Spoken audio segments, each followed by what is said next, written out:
Hey, it's Medicosis Perfectionalis, where medicine makes perfect sense. Today we'll talk about coronavirus. It's not just one virus, they are a group of viruses. So a more accurate word is called coronaviridae, which is a group of viruses. We'll talk about it, and we'll talk briefly about the new coronavirus, which is discovered in Wuhan, China, and let's get started. First, we divide microbes into bacteria, fungi, viruses, and parasites. Today's topic, the corona, is a freaking virus. Viruses. A virus is not exactly a living organism. It's actually kind of in between. It's kind of living and non-living. Some people consider it as at the edge of life. Why do you consider it as a non-living thing? Because it lacks a cellular structure. Okay, why is it similar to living things? Because it can replicate very quickly indeed. That's why we call it go viral. Everybody wants to go viral. Nobody wants to go bacterial. We first discovered those pathogens in about 1892 or so.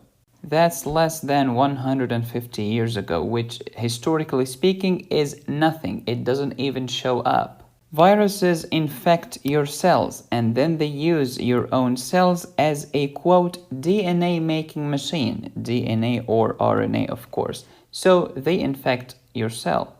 And the term bacteriophage, some people say, oh, it's a bacteria. No. It's a virus that infects bacteria.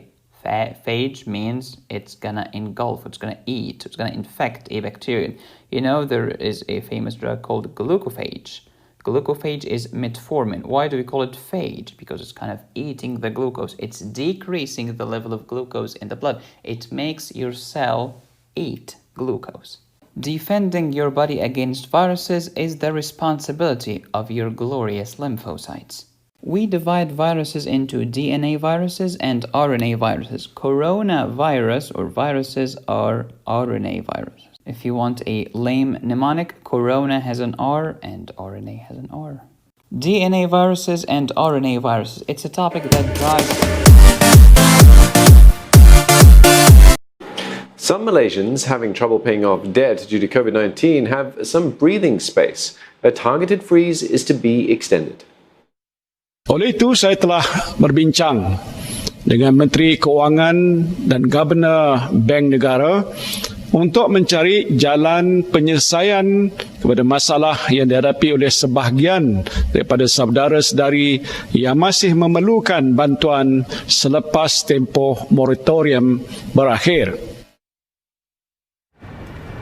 The debt extension applies to people who lost their jobs or did not get a new job this year.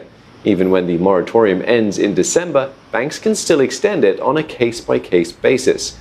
For those employed but had to take a salary cut, they can have their monthly installments reduced.